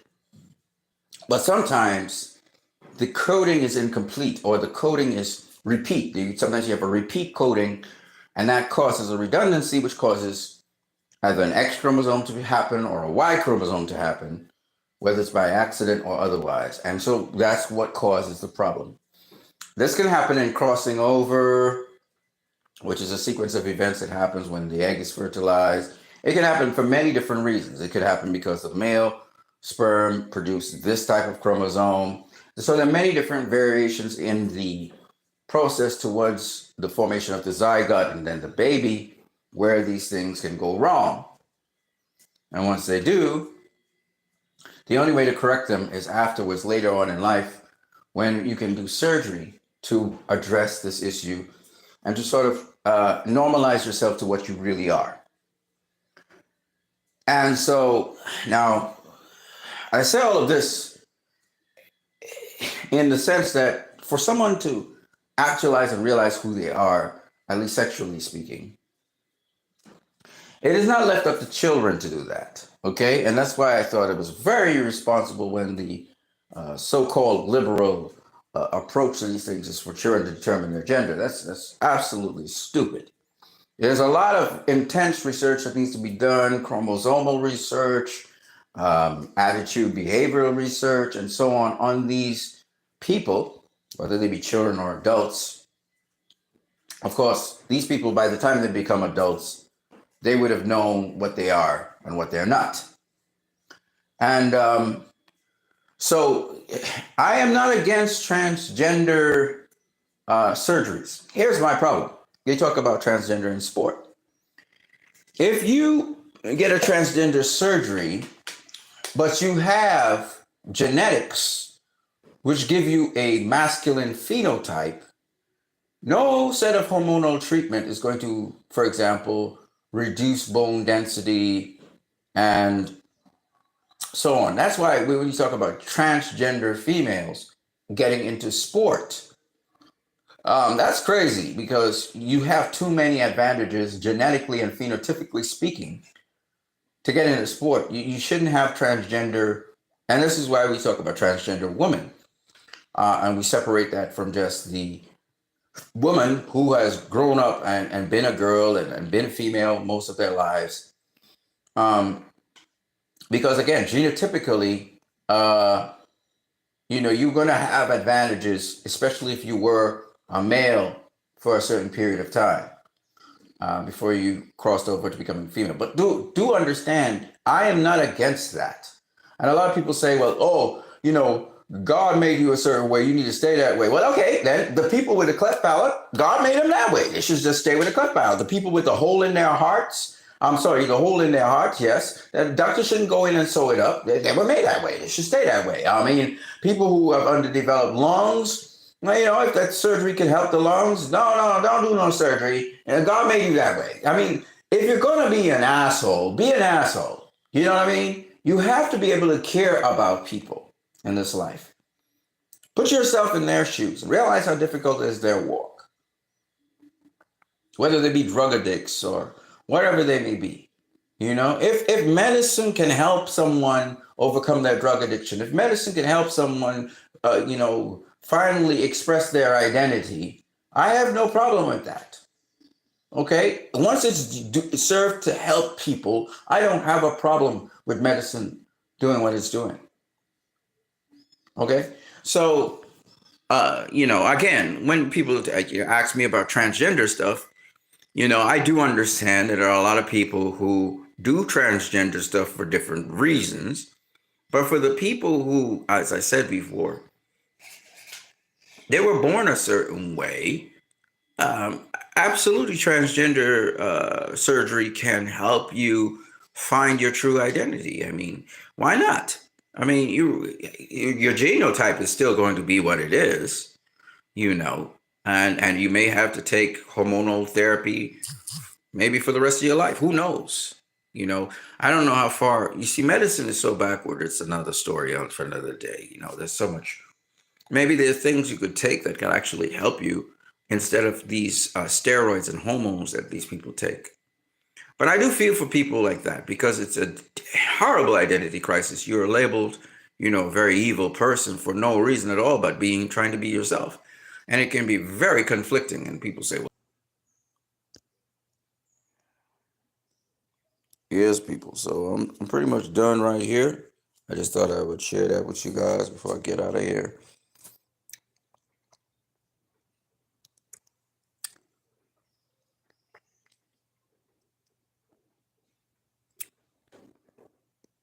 Shout out to Mary Tally Bowden.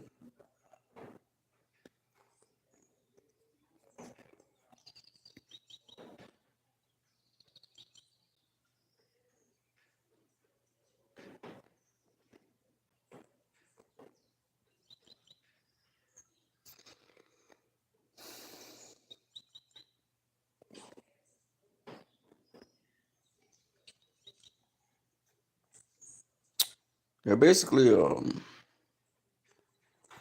they're killing Palestinians left, right, and center. Those who come with aid,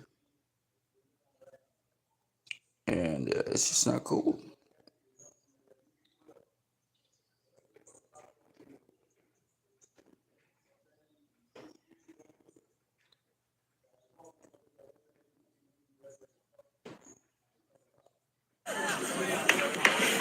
يا الله يا الله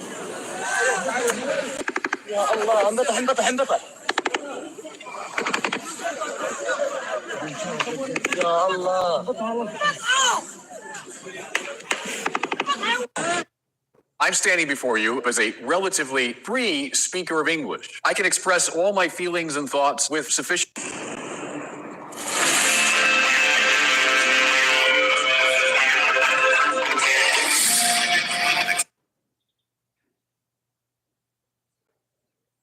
Anyways, I'm gonna get out of here. You guys have a good one.